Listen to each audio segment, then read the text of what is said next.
দু-এক মাসের মধ্যে নতুন উড়োজাহাজ কিনবে বাংলাদেশ। বিকেলে সচিবালয়ে মার্কিন রাষ্ট্রদূত পিটার হাসের সঙ্গে বৈঠক শেষে এই তথ্য দেন বেসামরিক বিমান পরিবহন মন্ত্রী ফারুক খান। তিনি জানান 10টি উড়োজাহাজ কেনার সিদ্ধান্ত হয়েছে, তবে আপাতত 4টি কেনা হবে। এখন জন্ম সনদ দিয়ে খোলো বিকাশ স্টুডেন্ট অ্যাকাউন্ট, নিজের বিকাশ নিজে কর। এ নিয়ে আলোচনা করতে রাজধানীর বনানী থেকে আমাদের সঙ্গে যোগ দিচ্ছেন এভিয়েশন বিশেষজ্ঞ এটিএম নজরুল ইসলাম। জনাব নজরুল ইসলাম, আপনাকে স্বাগত জানাচ্ছি আমাদের এই সংবাদে। যেটি জানতে চাই যে এয়ারবাস না বোয়িং, এর মধ্যে কোনো কূটনীতি বা রাজনীতি রয়েছে কিনা, কি মনে করছেন আপনি? দেখেন, এটা তো প্রথমত যেটা হয়েছে যে বাংলাদেশ বিমান এটা এগ্রি করেছে যে তারা বিমান বহর বাড়াবে, তাদের বাড়াতে হবে। এখন বোয়িং কিনবে না এয়ারবাস কিনবে, আমরা যেটা দেখলাম যে মূল্যায়ন কমিটির বা মূল্যায়নের যে অ্যাসেসমেন্টটা ওটার উপরে ভিত্তি করে তারা কিনা চিন্তা করছে। আমার কাছে মনে হয় এটা ঠিক না। এছাড়া অনেক বিষয় রয়ে গেছে। এখন এটা যদি রাজনৈতিক হয় সেটা ঠিক হবে না। এটা আমার সম্পূর্ণভাবে মনে করি একটা ব্যবসায়িক ভিত্তিতে চিন্তা করেই আমাদের কস্ট এফেক্টিভনেস, আমাদের রেভিনিউ ম্যানেজমেন্ট কি হবে, আমাদের অ্যাভেলেবিলিটি কি হবে, সবকিছু মিলিয়ে আমার কোন রুটে ফ্লাই করব, আমার এখানে টেকনিক্যাল ট্রেনিংগুলো কিভাবে হবে, পাইলট ট্রেনিংগুলো কি হবে, ওটার জন্য নতুন এয়ারক্রাফট যদি আমরা যাই, এই সবগুলো বিবেচনা করে যদি আমার কস্ট এফেক্টিভ হয় সেই ক্ষেত্রে আমরা চিন্তা করব কোন ধরনের এয়ারক্রাফট নেব। আর যদি একটা দুইটার কথা বলা হয় তো নতুন টাইপের এয়ারক্রাফটে যাওয়াটা খুব একটা বুদ্ধিমানের কাজ হবে না। বাট যদি আমরা মনে করি যে আমরা আমাদের বড় 10টা বা 15টা আমরা অ্যাড করব, সেই ক্ষেত্রে আমি মনে করি যে একটা এয়ারলাইন্সে আপনি দেখবেন পৃথিবীর সব বড় এয়ারলাইন্সে কিন্তু বোয়িংও আছে, এয়ারবাস আছে, সেইখানে আবার ফ্লেক্সিবিলিটি বাড়ে এবং এই যে বার্গেনিং পাওয়ারটা আমাদের নজরুল ইসলাম, আপনার কাছ থেকে যদি জানতে চাই একজন বিশেষজ্ঞ হিসেবে আপনি কি মনে করেন বাংলাদেশের কোনটা আসলে কেনা উচিত? বোয়িং না কিনে কোনো অন্য উপায় আছে কিনা, অর্থাৎ বোয়িং কে কিনতেই হবে? অবশ্যই না, অবশ্যই আপনি দুইটাতেই যেতে পারেন, অবশ্যই দুই ধরনের এয়ারক্রাফট থাকতে পারে, এই ব্যাপারে কোনো সন্দেহ নেই। একটা এয়ারলাইন্সের জন্য দুই ধরনের এয়ারক্রাফট থাকতে পারে।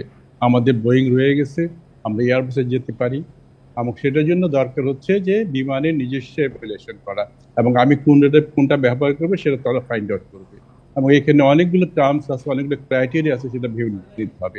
আমি হুজুকে কিন্তু যাওয়াটা ঠিক হবে না। বাট আমি মনে করি যে এই মুহূর্তে সারা বিশ্ব জুড়েই কিন্তু বড় বড় এয়ারলাইন্সে বোয়িংও আছে, এয়ারবাস আছে, এতে আমার ফ্লেক্সিবিলিটি বাড়ে, আমার বার্গেনিং পয়েন্ট বাড়ে। জি, জনাব নজরুল ইসলাম, 10টি বা 4টি বড় উড়োজাহাজ কিনলে বাংলাদেশ বিমান লাভবান হবে কিনা, অর্থাৎ যে পরিস্থিতি এখন বাংলাদেশ বিমান রয়েছে, এগুলো কিনলে কি আসলে সমাধান হবে? জি, এইটা কিন্তু একটা ভেগ কথা। আমি 10টা কিনবো না 15টা কিনবো, এইটা বিমানকে বের করে আনতে হবে, তার পিচটা কোন দিকে বাড়বে, কোন রুটে যাবে, এবং সেইভাবেই তাকে চিন্তা করতে হবে। এখন কিন্তু আমাদের 21টি এয়ারক্রাফট আছে, আমরা 16টা ডেস্টিনেশনে যাই, এবং তারপরে কিন্তু আমরা টাইম মেনটেন করতে পারি না। আমাদের ওটিপি খুবই খারাপ, ওয়ার্ল্ড স্ট্যান্ডার্ডটা মোটেই না। তো সেই ক্ষেত্রে আমাদের যে বিমান বহরে কি আসবে, কতগুলো আসবে, কোন রুটে আমরা যাব, ভবিষ্যৎ পরিকল্পনা কি, আগামী 5 বছর আমি কোথায় যাব। কারণ এখন আজকে যদি বলেন কালকে কিন্তু আপনি বোয়িং বা এয়ারবাস পাবেন না।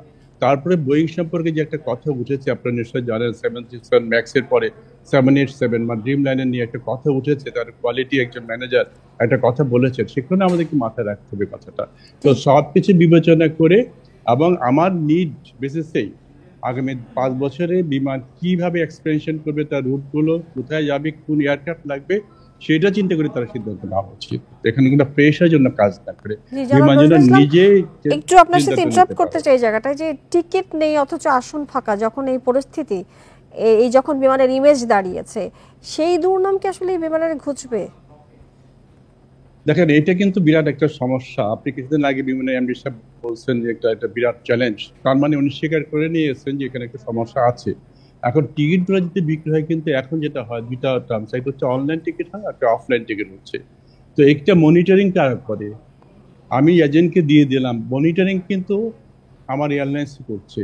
তো সেইখানে যদি মনিটরিং এ ব্যর্থ হয়ে থাকে বা এখানে লিক থাকে, কারণ একটা এজেন্ট কিন্তু ইচ্ছা করলে এই কাজটা করতে পারে না। তো এই কাজটা যদি করতে পারে না, তার মানে এখানে কিন্তু একটা ব্যাপার রয়ে গেছে হিডেন। সেই জায়গায় যদি তারা মনিটর করতে পারে, অ্যাকাউন্টেবিলিটি বাড়াতে পারে, বিমান যদি সেই স্ট্রং ভূমিকাটা নিতে পারে। কারণ যারা এটা কন্ট্রোল করে, বিমানের টিকিট ইনভেন্টরিটা যারা কন্ট্রোল করে বা ডিস্ট্রিবিউশন চ্যানেলটা যারা কন্ট্রোল করে, সেই সেলস ডিপার্টমেন্ট বা তার আইটি ডিভিশন বা তার রিজার্ভেশন সেন্টার যারা আছেন, তাদেরকে যদি তারা কন্ট্রোল করতে পারে বা অ্যাকাউন্টেবিলিটি বাড়াতে পারে, তাহলে এটা 100% কমবে না, কিছু থাকবে। বাট অনেকটা কমবে। এবং মন্ত্রী মহোদয় একটা ভালো কথা বলছেন যে কিছু কিছু কারণে লোড প্যালেন্টির কারণে অনেক সময় ফাঁকা থাকতে আমরা দেখতে পারি, বা অনেক সময় টিকিট আমি হিসাব করলাম কিন্তু আমি ঢুকতে পারলাম না বা জটিলতা আছে, সেটার জন্য হতে পারে। কিন্তু ব্যাপকভাবে এখন যেটা হচ্ছে সেটা কিন্তু টিকিট কেলেঙ্কারির জন্যই হচ্ছে, এটা বিমানের এমডি পরোক্ষভাবে স্বীকার করে নিয়েছেন। তো এইখানে তাদেরকে অবশ্যই কাজ করতে হবে, এটা রকেট সায়েন্স না, জি এটা ওনারা খুব ভালো করে জানেন কিভাবে কন্ট্রোল করতে হয়। জি জনাব আমরা নজরুল আশা ইসলাম, করবো সেটা জি আপনাকে অনেক ধন্যবাদ আমাদের সাথে যুক্ত হয়ে বিষয়ে কথা বলবার জন্য।